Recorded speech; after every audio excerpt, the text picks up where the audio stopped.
Yes. Tell you again, I think it is to make.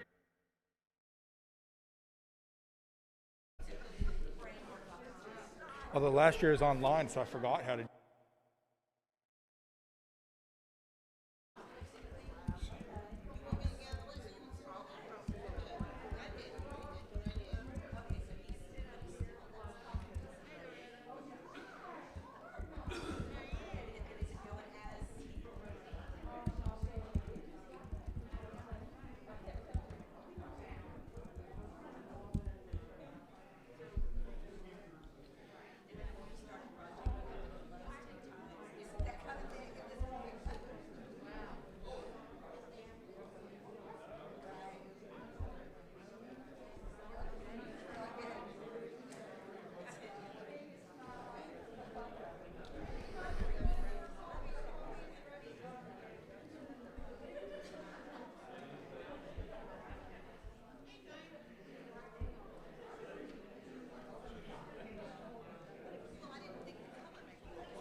Slideshow here, and whoops.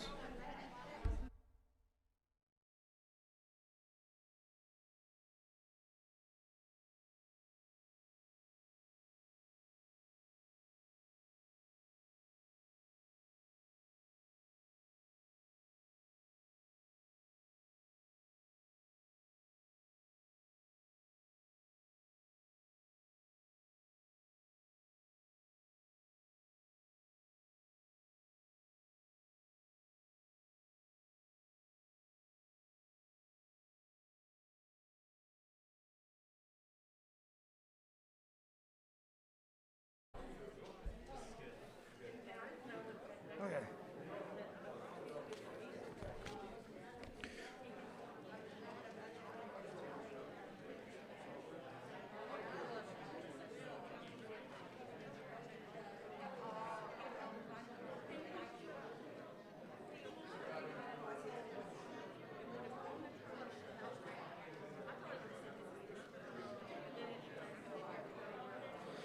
Good afternoon. Okay, let us begin. This parish meeting, the annual parish meeting for St. Catherine's, is now in session. The Lord be with you. And also with you. Let us pray. Almighty and everlasting God, source of all wisdom and understanding, be present with us at St. Catherine's as we take counsel for the renewal and mission of your church. Teach us in all things to seek first your honor and glory. Guide us to perceive what is right, and grant us both the courage to pursue it and the grace to accomplish it. Through Jesus Christ our Lord. Amen. Well, thank you all for joining us for our parish meeting. We're finally back in person after last year when we were on Zoom. So it's so good to see all your faces for this, for my first in-person parish meeting.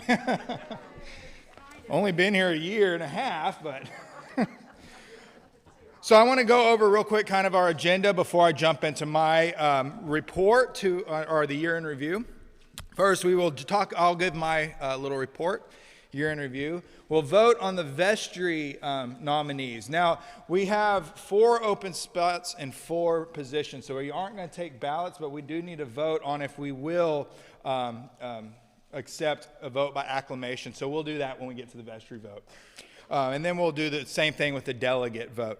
So just so we know, we have one-year vestry term who's going to fill in for John Terrell and who couldn't finish his term.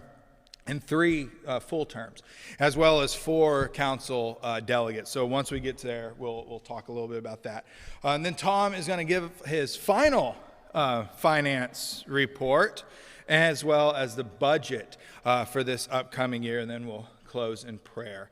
So let's go ahead and begin with the rector's report. First off, I want to talk about the challenges we faced this year. Or I guess I could say since March of 2020, the challenges we have faced. Now, going into this year, we all had high hopes. We thought, okay, we're coming out of this. Numbers were dropping, and then they started going up again. Then we got vaccines, so we thought, good, we're coming out of this thing. And then we got hit with another variant. So, and then we started thinking it's good. So it's just been this roller coaster. I don't know if y'all felt this. It's like this roller coaster, or maybe a big wave. We get up and we get past the wave, and then we start walking in the ocean again, and then get knocked back a little bit. But we keep getting up, and I think that's something to commend ourselves for. We haven't fallen down. We haven't allowed ourselves to stay down. We've kept moving. We kept standing up in those waves. So, but we are still dealing with COVID. This is a reality in our world. And right now, we are very much dealing with the variant. We began the year with no in-person worship. So we're still worshiping online. If you remember in 2020, we ended the year coming back together. We started worshiping in person, very limited numbers. We only had one service, and then we had that wave again. So we went back to online only. Shortly after, we began worshiping in person with limited numbers in January. We kept the numbers to 50 people in the congregation. Now, at that time, we had maybe around 30, 40 people. It was very limited when we first started the year in our worship. We've had 2 variants disrupt momentum this calendar year. As I said, we tend to get this momentum going. We started doing things. We started coming back together. We started getting back a little bit to normal, and then we got knocked back a little bit. And on top of that, we began the year worshiping online because of a wave. So theoretically, we've had 3 waves in this past year. The first variant this year was Delta in July. Before Delta hit, our numbers were back over 100 ASA both, and we brought back the 8 a.m. service. So between the 2 services, we're starting to get numbers over 100 again. And then Delta hit, and that knocked it down a little bit. Then we started getting back in a groove. Delta started going away, and then Omicron hit us in December. And as you know, that one spiked quite insane. If you've looked, how many of you look at the CDC COVID tracker website? That's what the diocese wants us to look at when we're determining what kind of protocols we need to put in place. And the numbers of positive cases it was insane compared to Delta. But if you look at deaths and hospitalizations, it did not spike like Delta. So, why we don't like cases, we don't like positive cases, we don't want spread in our community. The hospitals overwhelmingly did not see the same kind of issues that we saw in Delta and prior waves. So I think, thank God for that. The deaths didn't spike, but it still brought us down a little bit. We lifted our mask mandate in November. We made it a month without masks, and Omicron hit, and the vestry and I decided for the time being we need to temporarily go back to masks. Once the COVID risk level drops out of red, we will re-examine that and hopefully lift the mask mandate again. Hopefully we stay out of it this time. But that's a reality that is facing us. These waves that come back, these variants. We have had a few parishioners with COVID this year. Beginning of the pandemic and through the pandemic, we didn't have that much. But with Omicron, we've had a few, and thank God, most of those cases were pretty limited in severity. I mean, people. Now, I don't want to sugarcoat COVID and people getting COVID. Any case of COVID is not good, but we aren't seeing people go to the hospital. Thank God, we haven't had anyone pass away from COVID. So that I think that is something to rejoice over in this. We always try to find things to rejoice over, and I think that's something we can. And so we have seen more parishioners. So we have had this challenge, and really COVID and getting people back into church and getting people back in the pews that is a challenge for us, and that is, I think, going to be our focus once we get out of Omicron going forward. And I'll talk a little bit about that later. But it hasn't been all challenges, I don't think. I think we have had some successes. We've had some good things happen to us this year. And he agrees. This little kid agrees. I'm pretty sure that meme is older than... We are still worshiping in person. We are still worshiping together. Though we are wearing masks, we haven't had a shutdown in-person worship since January. And I think that's something to be thankful for and proud of. The bishop and diocese has pretty much said churches are in charge, and the Bishop Doyle has kind of made it clear he doesn't want to, unless it's, we have an outbreak in the parish that everyone gets sick, he doesn't really want to see churches shut down. So we've kept that going. We've kept the momentum. We've lifted our, every other pew, we lifted the numbers that we have to have in the parish. And I think that's something that we can celebrate. We are coming. We've had all of our major feasts. We've celebrated together Easter. This past spring, we had probably over 100 people outside for the 10:30 service, worshiping together. We sang together. We had an Easter egg hunt with many kids after the service. So we started to do these things that we're supposed to do, worship our risen Lord. We also brought back our VBS program. We had a successful vacation Bible school this past July, right before Delta came into play, although I think it was right on the horizon, so we got it in just in time. But we had a good number of kids for that first time back in 2 years. Kathy, it was 2 years, right? We didn't have it in 2020, so we had a pretty good amount of kids, but we had a really good showing of volunteers. So I want to thank all of our volunteers. We have some volunteers who are here today who gave time and their talents to make this happen, especially Emily Peden, who helped put it together. We are planning another VBS, which Casey will talk about soon, but we were able to do this thing for our community and for our church that we haven't been able to do in a couple of years. And unlike last year where we had to celebrate Christmas online, this year we celebrated in person. I was darn sure we're going to worship together in person one way or another. Though our numbers were a little low on Christmas services because Omicron was really taking over, we still had a joyful Easter, or Christmas. We had a joyful Easter too, but Christmas was joyful. We were, it was a blessing to be able to come back together and worship our incarnate Lord. We also, like I said, have not had a shutdown in-person worship since the last shutdown from last winter, so we're keeping that going. Though we're still wearing masks, hopefully that will be lifted. We also had a great bishop's visit, and he commended to our vestry the great work y'all are doing here. That was a great weekend, and we'll talk a little bit about that weekend later, but I just want to highlight a little bit. We had our first parish game night on Friday. We had the Over the Living homecoming on Saturday, and then we had the bishop come and confirm, baptize, and receive new members into our church. And he commented, because they were keeping up with our Facebook page. We're posting pictures on our Facebook page of both those events. And he was saying that he and Joanne, his wife, were keeping up with it and cheering us on for our weekend. And he commended to our vestry the great work we're doing and the excitement and the spirit, the lively spirit that is found in this place. And even though we're in COVID, even though we're wearing our mask, even though we're taking protocols, this virus cannot stop the Spirit of God from moving in this place. And that spirit is alive. And Bishop Doyle noticed that. And I want each and every one of us to recognize that and be thankful for that we all have that. And it's because of y'all. It's because of the work y'all are doing. We had a great bishop visit. So we had some accomplished, some things to be excited for going into this year. But we also, some of the highlights of that excitement is new ministry, or ministries coming back. Okay, ministries that have been, that lay dormant for about a year that are coming back online. First of which is the youth began meeting every Wednesday this past year. Thank you for Ginger Wolf, who is our youth ministry coordinator, and Dr. Scott Kelly, who spends his pretty much every Wednesday up here with the youth, hanging out with them and giving them a way to grow together as a youth group, to experience God, to experience Christ. And I think we're averaging about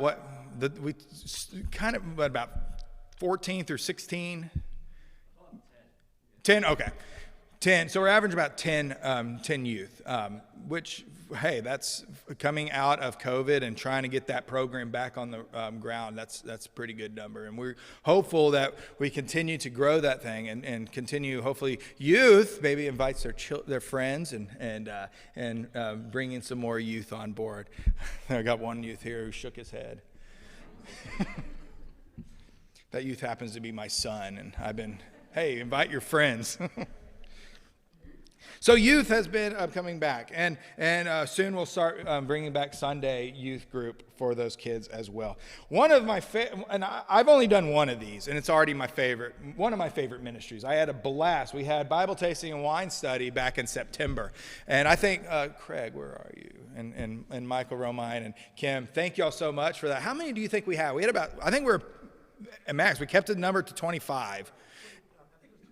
Yeah, so we had about 20 people show up for that first one, and we have another one in March the 5th, so mark your calendar, and that will be at the home of Laura Bracker's house. So thank you so much for hosting. So March 5th, that's a Saturday at 6:30. 6:30. So wine tasting Bible study, we're bringing that back. I know that is when I've interviewed for and discerned this calling, that was a big point of pride for the search community. They talked a lot about it. And, I thought this is really cool. I want to be a part of that. And I finally got to experience that, and I'm looking forward to that again. We also have Girls' Night Out has been going on again. I think the first one was this past summer, correct? And I think you had a pretty good turnout that first one. Yeah, we had 20, and then you just had another one in this past week, which was about 20 as well. Yeah, so those are great times. I know I hear about it, and I've heard not only from Casey, but I also hear from others who attend that it's a great time, and with joining together, breaking bread, and just enjoying each other's company. In our baptismal covenant, we say we'll share in the fellowship and the breaking of the bread. And that's what this is. We're following our baptismal covenant when we eat and drink wine and fellowship. That's still doing the work we're called to do. So yeah, we've had the Girls on Out. Men's group has been meeting regularly each month throughout the year. I don't believe we missed a month, have we, Roger, for a men's group? No, so they plan different places, and it fluctuates on who all goes and how many, but it's still a pretty good time. And just a theme with all this, there's a lot of food and a lot of gathering, which is great. I love that. So men's group, they put on the crawfish boil in May, which was another thing that my son and I love crawfish, and when we were discerning coming, we saw pictures of the crawfish boil. We're like, nope, we're sold. And it was awesome. So I think we had over how many did we serve? We ran out of crawfish, right? I think we served maybe over 100. Yeah, about 100. So that was a great event. We're planning on it again, so we will have that in May as well. Choir has taken off again with Barbara leading the helm at the beginning of the year, and we started getting the choir numbers growing more and more. When we first started, I think there's I know it was Leah and John for the first little bit, and then Barbara joined, and Gail, and now we're starting to get the choir back. And oh my gosh, I'm so happy to hear those voices, and they're sounding so good, and it adds a lot to our worship. We brought on Henry Watts to play piano for the first half of the year, and then as I'll talk about, we'll talk a little bit later. He's taken over for Barbara, who's retired, but I'll get to that when we get to transitions. Also, our outreach ministries have been working again. We had the Angel Tree. Thank you, Barbara and Phil, for leading the effort with that. And I think we had a pretty good turnout with that. Although it looked a little different, but we still had quite a bit. We had a pretty good giving, at least, of finances to get stuff. Manna bags have been going strong. We've been keeping those up. The crafters have been meeting throughout the year. They've crafted a lot of prayer blankets. We just had a blessing where we blessed a bunch of prayer blankets and Helping Hearts, etc. All of our outreach ministries, Though the COVID has limited what they can do and the scope of what we can do, we're still trying to give to our community around us. Empty Nesters has begun meeting again, and they also go out to eat at night, and that's a fun time. We also brought back the Epiphany Supper this past year, and that brought 30 people to eat again. There's a lot of eating, which, as you can tell, I like to eat. Also, our parish retreat came back this year. We had about 30-something total people out. Most of those came on Saturday, and we had a fun day filled with activities. Kids got to play. We went for walks, and we culminated that on Sunday morning with worshiping in the woods, which was really great. So ministry is happening. COVID has not shut down our ministries. We are doing ministry this year. Though the last year looked a little different than what we're used to, it still happened. We are still being the hands and feet of Christ in our community. So I want to switch focus and talk a little bit about new things on the horizon. Stuff that we started this year, or things that we're hoping to continue into the future. We began a new ministry for men called the Brotherhood of St. Andrew, and Steve Whitney has taken the lead of that. And we meet monthly for a Bible study as well as prayer, where we spend time in prayer. So we're studying the book of Acts right now. We took a little hiatus in December, and we're reevaluating what those meetings are going to look like. Right now, we've fallen on the same time Daughters of the King meet on the first Sunday of the month, so we can get more men. I just want to mention this is a different thing than the men's group. Though there's many of the same men that go to men's group and Brotherhood, this is a different focus than the men's group. So we have two different opportunities for men to share in fellowship and grow in Christ together. We also started a parish board night, and I want to thank Henry Watts for coming up with this idea. I love playing board games. My family and I, we play card games, board games. We love it. And so Henry came up with the idea, why don't we get together and play board games? So the first time we had it here in the church. And we had about 12, 13 people come out, and we played different games. And the second time we had it, we were going to have it in December, and I just think that was a bad time. And then we had it in January, and a whole bunch of kids. We had, I think about 8 or 9 kids, and it was mainly kids. So we just played kids' boards games, which it was kind of fun. So we went to Harvest Market for that one. And we're meeting again next Saturday here. And we switched it. It's no longer going to be Friday night. I think that's just I think we decided let's just go Saturday afternoon. I think that helps. Friday night's kind of tough for some people. So this next Saturday, we're going to meet here at St. Catherine, here at our church again, and set up. We'll bring board games. I know Henry brought a handful. I will bring some, as well as if you want to join and bring your own board games and share it and whatever. We have a great time. We usually spend about a couple of hours here together playing games. And 1 o'clock. Yeah, so if you want to bring, like I said, if you want to bring food to share, or we probably we'll have chips here or something. But if you want to bring lunch or bring food to share, by all means.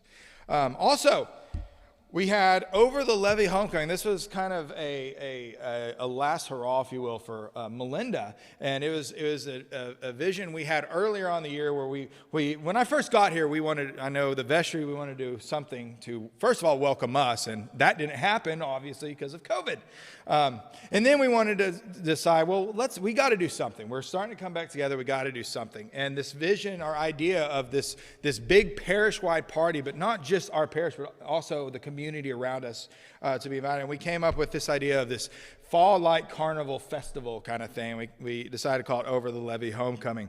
That took place on the weekend of the bishop's visit when we tried out the board game night. So we had a really fun weekend. For this event, we had about 200 people come out for fun activities, games, food, music. We had some members from Ridge Point Orchestra, I think it was a string quartet. Was it the string? Yeah. Come out and play some music. And then Barney had the karaoke going over there. I never got a chance to get over to it, and I'm still mad at myself for that. Next year. But we had so much fun, and I've heard from many saying, are we doing this again next year? And I think we talked to the vestry about possibly trying to do this, something like that again. I think it was a really fun event. And as you can see, we had different ministries pitch in to do different activities, take on booths. We had children's, we had a young family, we had brotherhood, women's group, the men's group cooked, the DOK, I think, empty nesters, I think, did a golf. Y'all had the putt-putt, right? Was that empty nester that y'all did? And I realized really quick that I haven't played golf in a while, and I need to get back on the course, or at least practice my putting. That was pathetic. My son came up here after I was just missing him, and he came up, and I think it was, 4 times, and you got 2 times, and you got it, and he just looked at me, and I was like, not going to live that one down for a while. So it was super fun. It was really great. So we've had these new things that we're trying, that we're bringing on, and some of them involve bringing the community around us into this place, into our community, which is really great and really fun. So transitions. We have had some transitions this year. First off, I want to recognize Barbara, who, as you know, was our music minister for years. Before that, your children's, correct? Yeah, so Barbara retired in July, was it? July. It was over the summer. Barbara decided that she wanted to retire, and so she stepped away from leading the choir. And luckily we had Henry as pianist, and we talked to him, and he stepped into that role, and I think is doing a really good job of leading our music program. So first, I want to honor Barbara real quick for her work. And I also want to thank Henry for stepping in this time and just keeping it going. And I think Henry wanted to say a couple of words real quick. Henry, do you want to come up? Well, first off, thank you, everybody. I really appreciate Here come the mic. We're streaming. I can speak loud. I'll use my teacher voice. I wanted to thank everybody for just the warm welcome that I've had this entire time I've been here at St. Catherine's, first just playing piano and then stepping into the role as choir director. It's just been the amount of love I feel from the members here is just outstanding. You can feel it, like it feels very genuine, and I can tell that people love me and care for me, and that just makes me feel really special and really good. So thank you for that. I really appreciate that. That St. Catherine's is special. My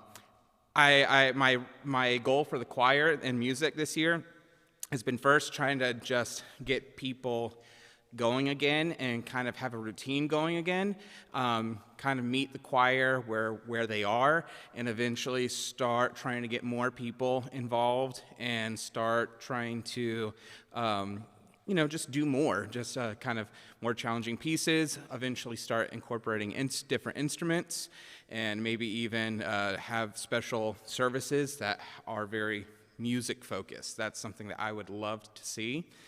One thing that's interesting about music is that we all feel like you have to be good at it because it's a performance thing, and that's because our society has told us you have to be good at it, and if you're not good at it, then you don't bother. And I have to say, music is the way I worship, so this is very, very important to me to tell you that you don't have to be a certain level of good or bad, because God does not view your music making as good or bad. Music is a form of worship, and so I have to remind you that don't feel like you're not good enough to worship. Everyone is good enough to worship, and we shouldn't be comparing how we sing or how we perform to other people, because you would never compare how one person prays to another. How we worship is very personal and should not be compared. So as I've talked to a lot of the members here, a lot of people feel like they're just not good enough to sing and not good enough to worship in that way. And I have to say it's just silly. Get out of your head, Our Heavenly Father loves it whenever you worship in any way, but music as well. Even if you feel like you're tone deaf, He loves it when you worship, okay? And I love it when you worship that way as well. One thing that I would love to see from this congregation is more singing just on all the hymns, not necessarily being in the choir, but just the whole congregation. I would love to hear more singing, and I think it has to do with people being afraid that they're just not good enough. And I want to stand before you to tell you today that you are good enough, and don't get in your head. You're the song in your heart and the song that you sing is beautiful, just the way it is. Now, that being said, as more people start singing, I think more people would probably feel more comfortable coming and joining the choir. Choir, I know it doesn't look like there's a lot of us up there, but we have a blast. On Thursday nights, we have a very, very good time. Continuing on the trend of we like food and drink, there's usually champagne at choir. So during Christmas time, we had poinsettias. So we have a blast at choir. It is a lot of fun, and so I would love to welcome you all and anybody else to join. Once again, don't feel like you're not good enough. I would just love to have you there. You don't have to worry about a long-term commitment. If you just want to try it once just to see, you are more than welcome to do that. A lot of the choir members, they do it when they're available, and that's completely fine, and that's completely okay. I think that is about it that I wanted to share with y'all. Thank you again. I appreciate it.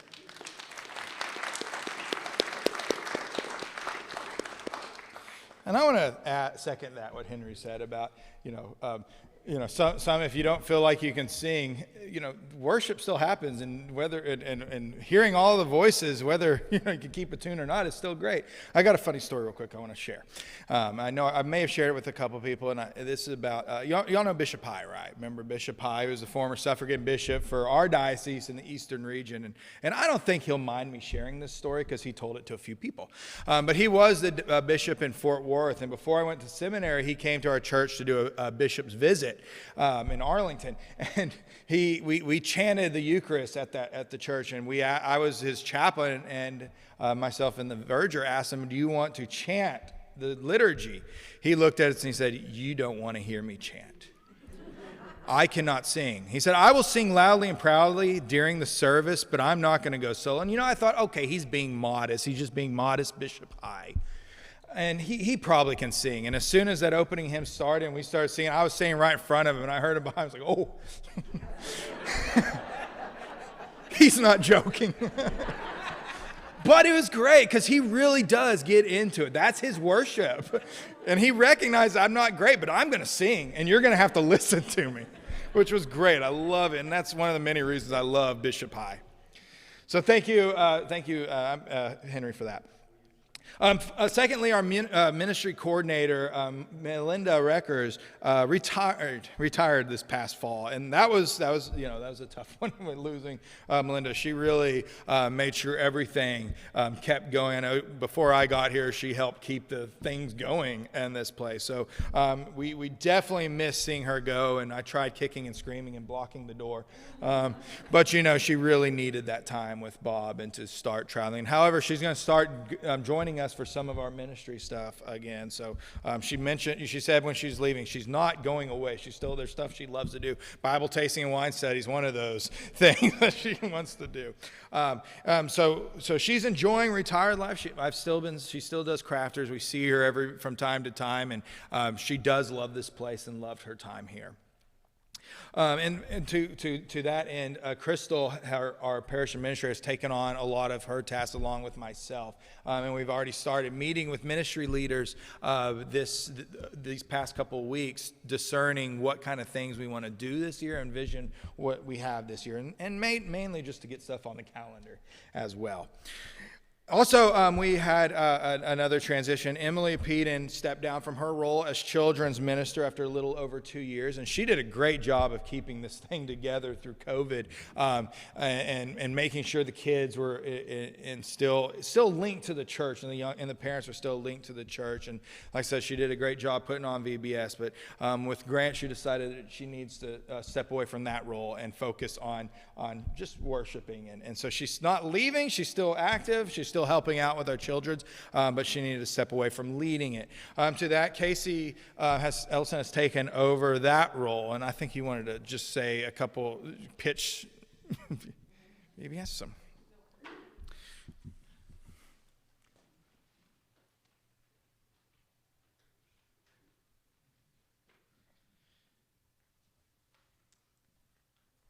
It's way too tall.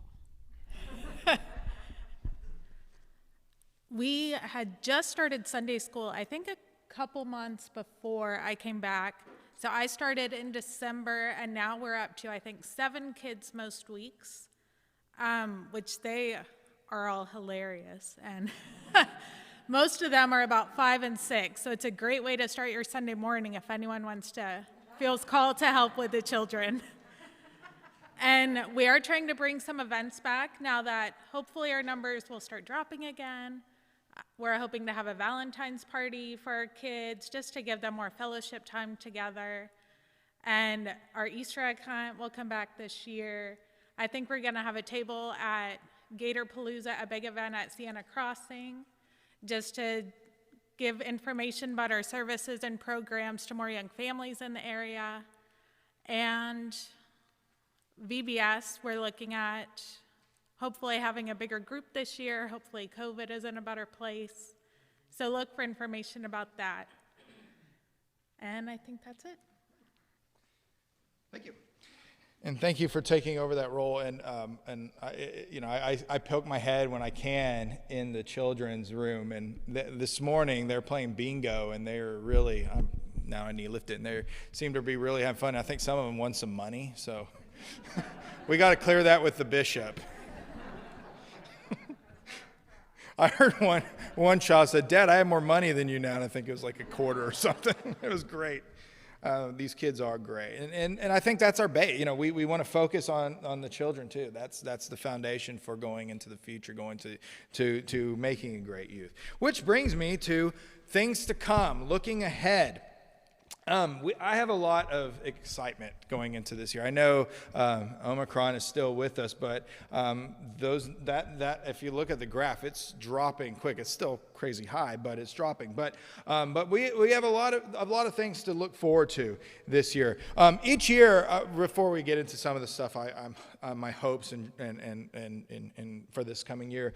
Each year we have a new senior warden that's named. I want to first of all recognize Spencer Gold, who has served as your senior warden this past year. Spencer has done a great job. He started implementing, looking at our policies and our bylaws and trying to update those. And we spent the better part of a year trying to work with the diocese and getting those into place and figuring those out. So I think we have a something that we're going to go to the vestry with, and so he's really put in a lot of time in that, as well as keeping the vestry meetings going and helping me out with the parish. And I think, Spencer, you've done a great job, and I want to thank you for taking that role and doing that. And let's give Spencer a round of applause.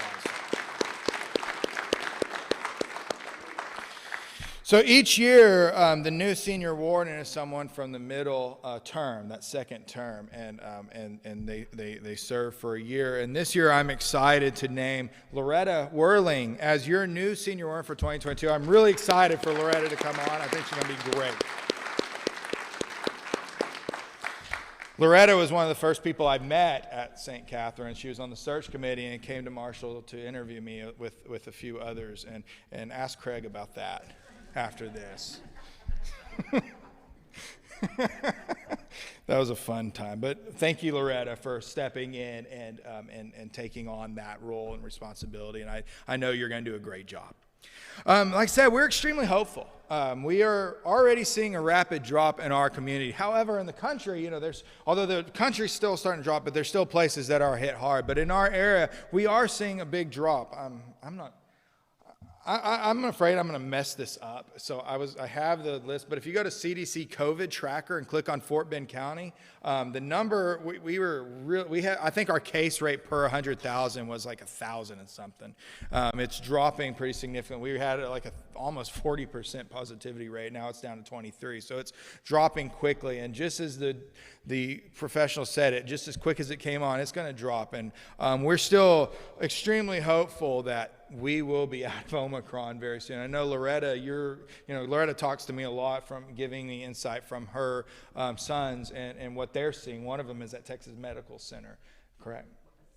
St. Luke's, yes. Yeah, St. Luke's. And so we get insight, and they're saying the same thing, correct? They're seeing the same thing. So I want to, that's great. We're starting to see that drop. And my prayer is that, if any other variant comes back, will be less and less severe, thus not necessitating safety protocols.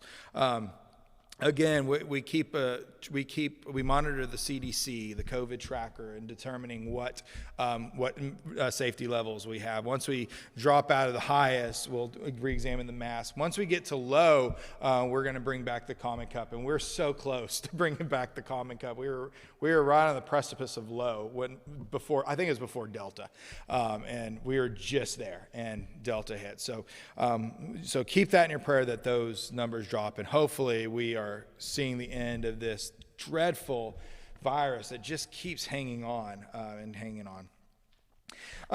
With that being said, as we start seeing numbers drop, we started talking about it as a vestry before, but once we start getting numbers dropping again, our focus is going to go back to getting folks back into church, getting folks to come to services, to be a part of, to come to ministry opportunities. And one thing we talked about is reaching out individually to some people who we haven't seen in a couple of years. And I want to consider that with all of us, to think about those people whom you haven't seen in a couple of years, many of whom I haven't met yet, and to let them know about the fun things, that's the exciting things we're doing, that we're worshiping, that we miss them, we'd love to have them back, and once we're at that place where COVID is not as serious, we'd love to see people come back to church and worship together as the body of Christ here at St. Catherine's. So I think that's kind of be our focus this coming year, is trying to get people back. But I don't want to stop with just the parishioners whom we haven't seen in 2 years. To invite them back or to welcome them back to church. I also want to look at our neighbors. Siena is rapidly growing. Those of us who live in the neighborhood see all those dump trucks that are coming by. Some of us are really getting annoyed with those dump trucks. I know I am, flying through red lights, but that shows that there's things happening. New homes are being built. There's not only Siena, but all over Fort Bend County in our area. New homes are being built. New construction is happening. People are moving here quite a bit, and I think we can be a resource for that. I think that we can reach out to them. So this year at our vestry retreat, that's going to be one of our focuses. How can we as St. Catherine's be present in our community, be neighbors to our community, and get people over the levee to enter our doors? And I think that starts with relationships, building relationships, not just individual relationships with our friends and neighbors, but relationships between our church and the community. So one of the ways we're doing that is going to Gatorpalooza at Siena Crossing, where we will set up a booth and with our youth and children's ministries to give some information. We become active. We're active with Ridgepoint, especially the orchestra, where we're trying to support them, and other areas in the area. So I would love to see us really build relationships with our neighbors going forward, and I think that's what you'll probably hear from me during sermons and during our vestry retreat. That's going to be a focus for our new vestry coming on. As I conclude my report, I just want to take a moment to just say how grateful I am to be here. I am so honored to be here, and I love it here. The people, y'all, just like Henry, my family has felt nothing but love since we've walked in this door, and this is where God intended us to be, and I'm so happy. I want to thank you all for entrusting me to be your rector, and I want to thank the search committee for calling me to be your rector. I couldn't, last parish meeting we were online, and it was, but I now that I'm really getting to know this parish after a year and a half. This is a great place to be, and I truly feel that great things are on our horizon. The future is bright for St. Catherine's. There's a long future for this church, and I'm so glad to be part of this chapter of that future. And I want to thank each and every one of you for all you do for this church, for all the for giving to this church, for giving your time, your talents, your resources, for your prayers, for everything you do. This is like I said when Bishop Doyle's here, the Spirit of God is alive in this place. And every time I walk through the doors and begin worship, or when I meet with people or go to ministries, I feel the Spirit. And I wanted to name that. I want all y'all to recognize that the Spirit is alive and well in this place. So thank you very much. That concludes my report. Do I have any questions? Do y'all have any questions for me? Yes. Father, congratulations on what you've done. It's probably that's the toughest challenge anyone could ever imagine. Secondly, do you have any material from the diocese to see where we match up with attendance in other churches? Not yet, but once the parochial reports are completed. So the parochial report is our yearly attendance tracker and finance tracker, and all churches in the diocese have to do that. He will share that information with us, hopefully at council, if not with clergy. From what I'm hearing, I do clericus with we're in the Southwestern convocation, and all the clergy meet monthly in this convocation, as well as that clergy conference. And I would say our percentage of people coming back that's pretty similar. That's an issue a lot of churches, Episcopal churches in our diocese, in our area, are dealing with, is people coming back. So I would say it's kind of hard to put a number on it, because all the churches' numbers were different before. But percentage-wise, I think it's about the same, about maybe half of what we were pre-COVID, maybe a little less than half. But once I get those numbers, I'd be glad to share what the diocese, beyond the few people I talk to, looks like. And lastly, yes. how do you recommend a membership committee through the vestry? Yes. So yeah, we have a couple people lead our newcomer ministry. I think Jim, you, and then Joe Butterfield. Is she here? Or did she leave? Yeah, she probably. So they kind of oversee it, but that's something we definitely can talk about, having a committee. And I'm sure Jim and Joe would not mind. I don't know. Am I putting words in your mouth? Would you mind a committee? No. I mean, you're right. I mean, committee, it wouldn't hurt. Thank you. Thank you so much, Aaron. Any other questions? Okay. So now we move on to the next point on our agenda. That is our vote for vestry and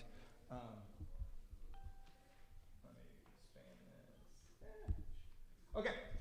So first of all, we have, like I said, we have four vestry. We'll start with vestry. We have 4 openings. One is a 1-year unfinished term. John Terrell who served as our junior warden. He was going to go into his last term. He and his family moved up to Katy last year, and that was a big loss for us when they left. He served as junior warden, and he helped out with AV and all that. But after a while, that commute just was too much for him. So he asked if he can step down from his role. So we have a one-year term, and Kathy Diaz, who's been with us for a couple of years now, she is going to run. She's running for that 1-year term. We also have three full terms, 3-year terms, and that's Roger Hoover, who's back in the back, Nancy Brock, and Ian Smalling. They are up for the 3-year terms. I believe a couple of them, this is not your first rodeo for vestry. And Nancy was just received into the church this past bishop's visit by Bishop Doyle. So I think this is a wonderful slate, and I look forward to possibly working with them. So now we don't have a contested election, so we can do this two ways. We can either vote by acclamation, or we can take ballots. I move that we vote by acclamation, where we yay or nay. Do I have a motion? Okay, we got Steve's motion, and then Loretta seconded. Okay, so let's start with the 1-year term. Kathy Diaz is up for nomination for the 1-year unfinished term. Her term would conclude the following year, and if she wants to rerun, you can after that, since that is a 1-year term. All in favor of electing Kathy to the 1-year term of vestry indicate by saying aye. Aye. Opposed? Okay. Kathy, you are on serving. Thank you so much for that. Okay, and our full year terms are again Roger and Ian and Nancy. Okay, we got a motion to acclamation. Craig seconded it. Do we have someone taking notes, by the way? Yeah. Okay, perfect. Yeah. Oh, there you go. I didn't see. How did I miss you? You're right there. Terry, thank you. Okay, so Steve, a motion. Craig seconded. All in favor of voting for this Yeah. Craig Alexander, sorry. Okay, are we ready to vote? Okay, all in favor of voting for these three for vestry indicate by saying aye. Aye. Opposed? Okay, thank you all very much for agreeing to serve.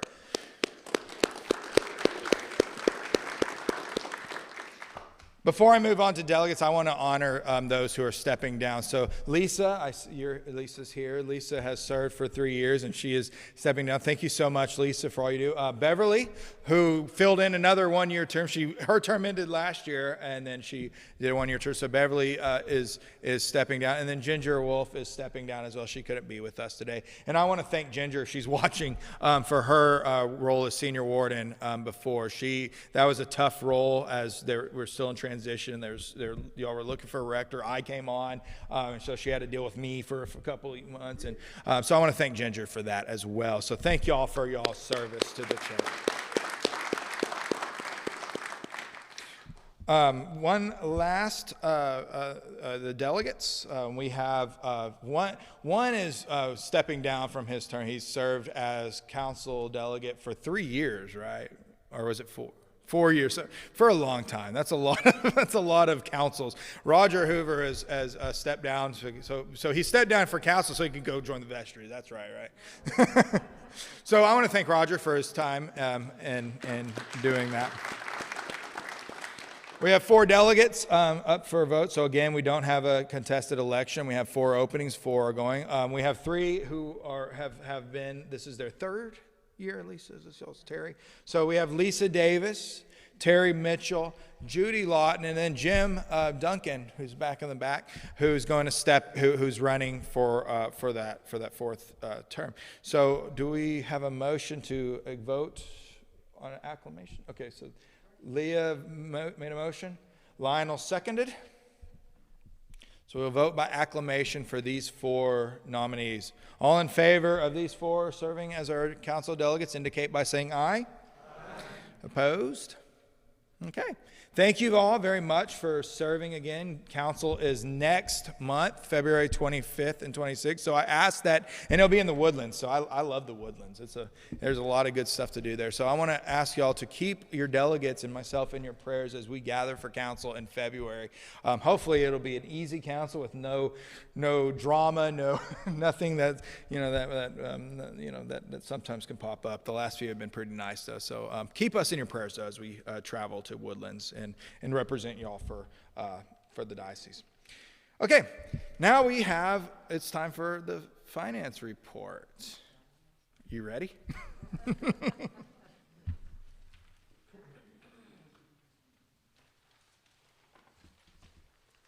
if we can get this down where I can talk.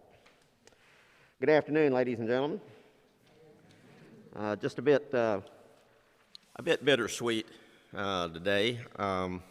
I want you all to know that it has been a privilege and my pleasure to have served this congregation and this church as treasurer. I've actually served under 3 rectors and the interim rector. So Mother Stacy and Father Mike, Father Mark, and now Father Andrew. Well, that's true. Mother Lacey also came, didn't she? Well, never mind then. Anyway, I've enjoyed serving, and all of you all have certainly been very kind and forthcoming with me, and I want you all to know how much I appreciate that too. So the other thing that y'all need to know too is there's times when we put forth a faith budget in this church, and last year was one of those, and we have yet to not make it happen. And I think you all are really special because of that. This church really, I think the Spirit of God is alive and well in this congregation, and I think it shows in y'all's commitment and your responsibilities and what y'all do. It's just a wonderful place to worship. But we had almost a $38,000 deficit budget last year, and we actually finished $872 in the black. So y'all give yourselves a hand for that. This church is growing up. We're not a little small parish. We might be great big in numbers, but this past year and some of the year before that, we've instituted some new controls. We've changed the way that we do things. And Lisa Davis is responsible for a lot of that.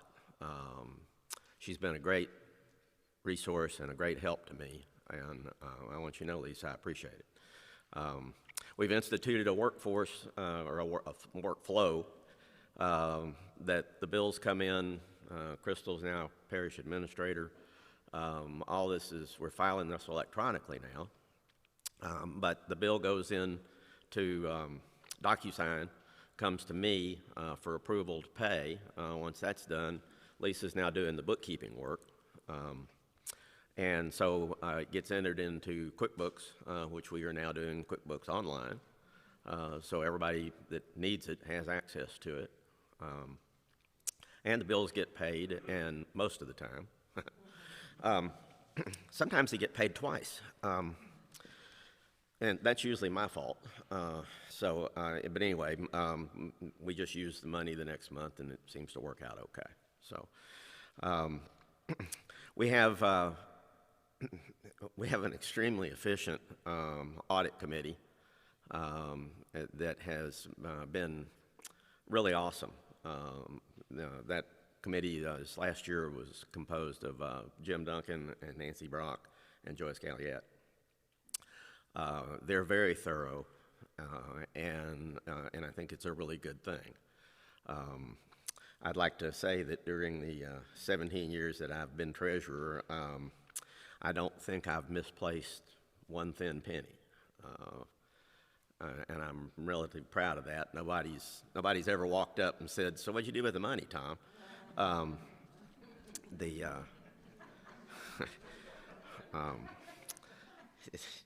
Well, it's an interesting thing. Everybody always thinks that church people are, holy and wouldn't think of running off with the money, but it happens, folks, and more often than you'd like to believe. And so I guess maybe I was maybe a little more zealous than I should have been about staying on, because I knew as long as I was here,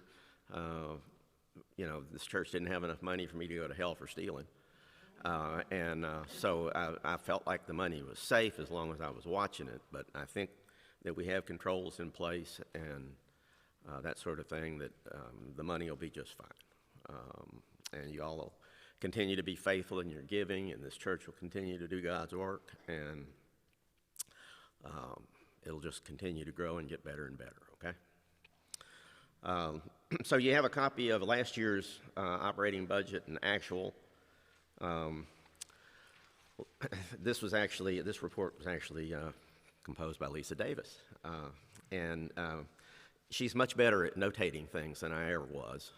So there are notes in the comment column on kind of explaining why we have some differences and that sort of thing. If anybody has any questions about last year's budget or the actual figures, I'll be glad to try and answer them, or defer to Lisa. Like I said, $37,667.77 in the red on the budget, and we actually came out ahead. So again, y'all pat yourselves on the back for that. Our statement of financial position is pretty much self-explanatory. We have changed up. We had what we called a discretionary account, and it was money that has been left over for actually our capital campaign back in 2003, 4, and 5. And we had set aside $25,000 of that as just a reserve in case we ran into some major expense. But we have another $33,000 in that account also, and so we've now designated that as building improvement fund. This building is now 16 years old, or it will be in August, and our air conditioners are beginning to show some wear and tear, and our fire panel is now out of date to the point that they don't have parts for them anymore, so we're going to have to replace that. And so we intend to use some of that money for those expenses, and then we will replenish that fund each year to make sure that we have a cushion that we can afford to move forward with repairs and expenses that come up, as you know, whether we want them to or not. We are down to, well, after we pay off, make our crump loan payment in June of this year, we will owe right at $200,000 on our crump loan. This was originally 12 years ago when we got the crump loan. We were initially only going to get $200,000, and I guess God knew that wasn't going to be quite enough for us, so they changed the rules and allowed us to take $500,000 out. And it's a very nice loan. It's 2% simple for 20 years. So we'll have another 8 years to go on that, but we're down, we'll be actually under $200,000 to the crump loan, and that's the money we owe for that. And I think that's, I really think that's pretty wonderful. So if there's no questions on the statement of financial position, we'll move on to budget for this year. We have received pledges in the amount of $253,432. We expect our non-pledged revenue to be $86,629. Miscellaneous income for a total operating revenue of $436,373.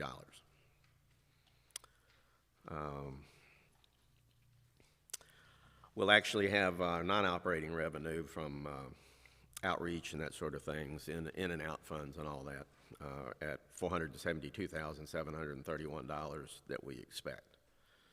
Our operating expenses are listed there, along with the non-operating. Hopefully we'll be back in the gala business again this year.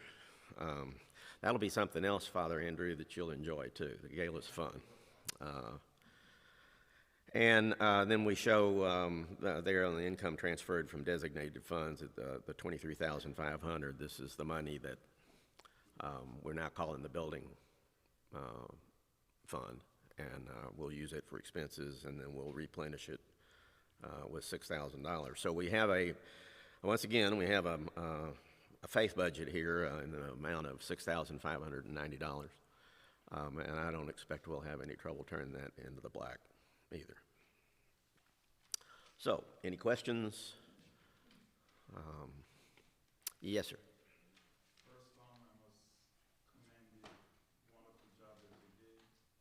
Thank you. I got to know you about probably 30 years ago, and you kept the same composure. We feel safe with you. And one question, will there be a period of handover, takeover to the next person? Well, I was kind of hoping to have somebody standing right here so I could introduce the new treasurer. I started this back in March of last year, and as I've joked, I've said, as Calvin Coolidge once said, I'm telling you people the truth here. If nominated, I will not run, and if elected, I won't serve. I'm not going to be treasurer in 2022. And so I was hopeful that someone would step forward and, could kind of go through the training process while I was still active. And I intend to be active. I don't intend to just walk off and quit. But I didn't really want the full responsibility full-time anymore either. And so we'll come up with a treasurer. Spencer Gould has indicated an interest in that he might be willing to give it a shot after he gets off the vestry next year. And I'll be more than happy to help him any way I possibly can, or anybody else who thinks they'd like to take a shot at it. I'm relatively certain that you don't have to think of it as a 17-year stint, okay?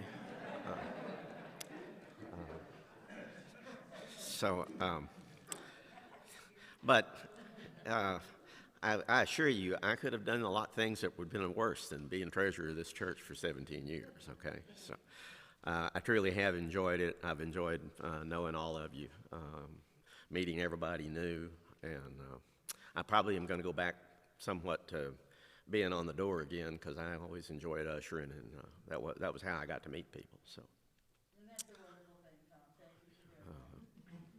most welcome. Thank you all. If there's no other questions,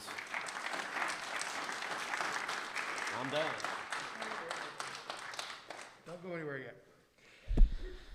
Okay, again, yeah, I want to commend Tom and for all he did. I mean, that's a long time to give your service to this role. Usually treasurer roles are like a year, maybe 2. So when I found, it's like, my goodness, you should be sainted. I didn't know that. I'm I could get out that early. I'm going to put a call into the General Convention and put you to Holy Women, Holy Men. Tom Staten said, no, we want to send Tom, like Tom said, he's not going anywhere. He's still going to, help us out when we need to. He's still going to stand at the door. But 17 years was a long time to serve, to volunteer for this role. He gave a lot of his time, a lot of his efforts. And like you said, you kept that treasury intact and made sure the money was there. And I can see he was on top of that money. So we thought it'd be nice to collect a love offering for Tom, and I want to thank many of you who gave to this. And I know you mean a lot to everybody at this parish, what you've done, and I look forward to you being able to do something else with your time for our church. But right now, I want to give this to you. You can go through it, and we'll get. But thank you very much for your time and your energy and all you've given to this church. It is truly appreciated. God bless you, sir. Thank you, Father.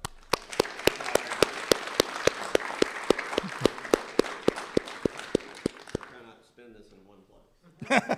Or do, it's your money.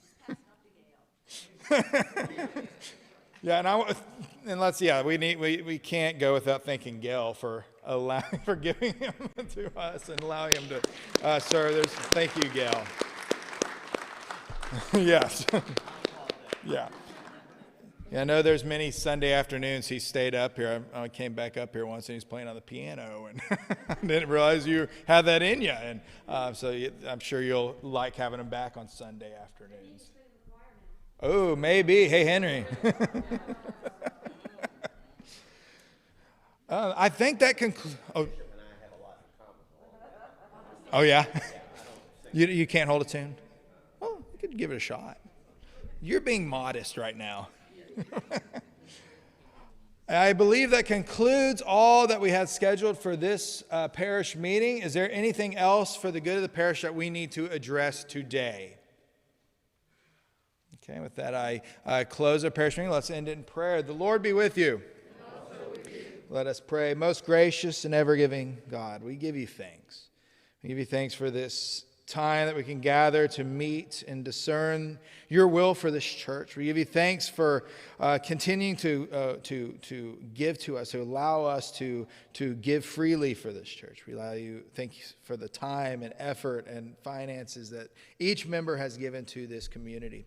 We ask that you continue to bless St. Catherine's, bless each of our parishioners, those who are present today and those who couldn't make it. We ask that you protect each and every one of us as we continue to face this virus. We ask that you be with those doctors, healthcare workers, and nurses who are continuing to treat the sick. Lord, we ask that you continue to bless us this week. Allow us to continue to share your good news, to reach across the levee, to reach out to our neighbors, to those whom we haven't seen, to those whom we miss. We ask that you give us the grace to do these things and the will to persevere them. And these things we ask in Jesus' most holy name. Amen. Thank you all so much for your time today, and God bless each and every one of you, and we'll see you all next week.